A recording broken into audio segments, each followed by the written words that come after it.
What's up, everybody? It's Jason Cruz here once again with another episode of The Legal Submission.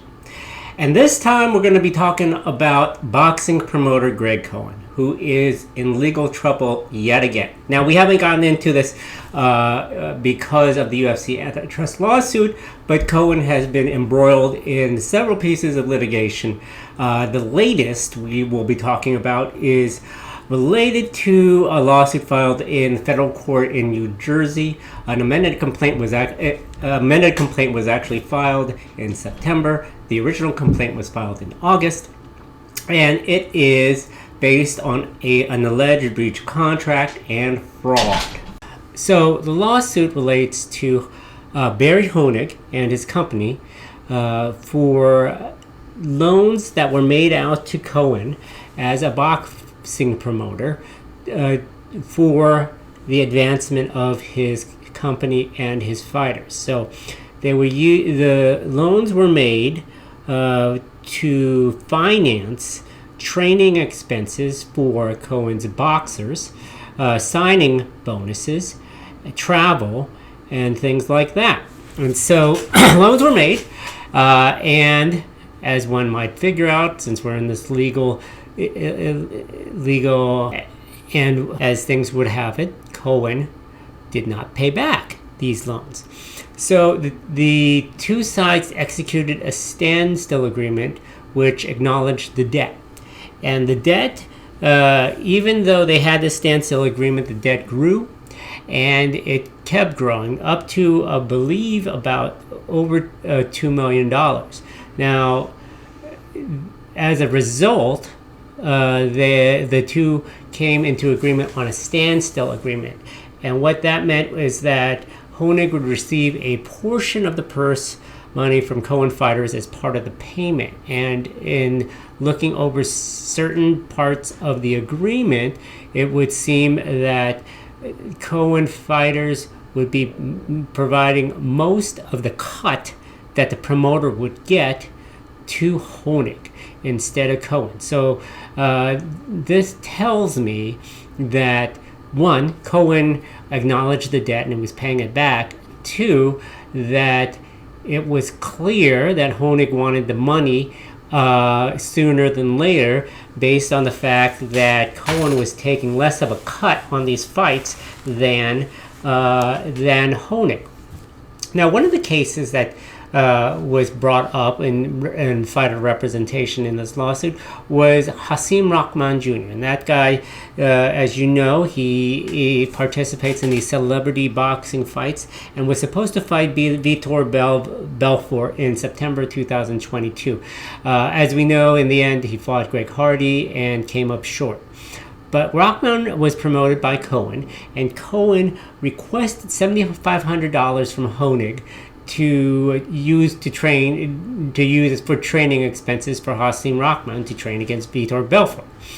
Now, in addition to that, Honig had expected the $7,500 back, plus a percentage of the fight purse that Rahman would receive. Now, plaintiff thought at the outset, and based upon what Cohen had indicated, the Hasim Rahman, the fight would provide $40,000 to the promoter.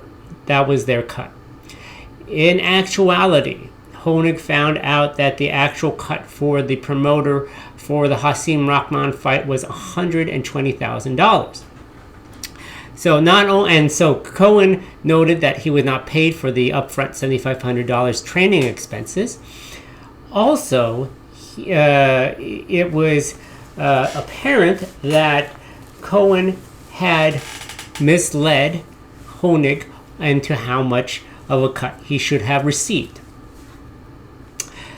Now, there was an issue in relation to potential alleged bribes that Cohen entered into, according to the lawsuit. So the lawsuit claims that Cohen had paid $700,000 of plaintiff's money to the WBA for advanced sanctioning fees. And those fees, according to Cohen, were to place his fighters in lucrative and competitive fights. So the WBA had confirmed the payments in writing, and it's attached to Honig's lawsuit. But basically, the interpretation of the monies paid to the WBA were prepaid sanctioning fees. According to the lawsuit, the fees were actually bribes for the WBA. Now, this has come out in another lawsuit regarding Clifford Mass, where there's allegations that Cohen had paid off the sanctioning body to curry favor to get his boxers better fights, move them up in the rankings, and do that in exchange for money paid up front. So there's that issue that's maybe not related to the lawsuit per se, but still infers unsavory business practices on the part of Cohen. Now, Cohen is the promoter that also was in the lawsuit involving Ladin Miljas, in which a jury found in favor of the heavyweight boxer and claimed that Cohen had violated the Muhammad Ali Boxing Reform Act and was hit with a huge jury verdict, which is still pending regarding an appeal on the part of Cohen. And so that's going on. The Clifford Mask lawsuit, which had talked about potential bribes, and here we have the Honig lawsuit. So there's two things you could gather from this particular lawsuit. One, despite the fact that Cohen is in such legal trouble, he is still a promoter that has fighters, represents fighters, and puts on events. The second thing is that whether or not Cohen is mishandling finances or not, these lawsuits tell you that there's issues related to the financial backing of Cohen. Now, Cohen has not yet answered these lawsuits, so he may have an answer to the allegations.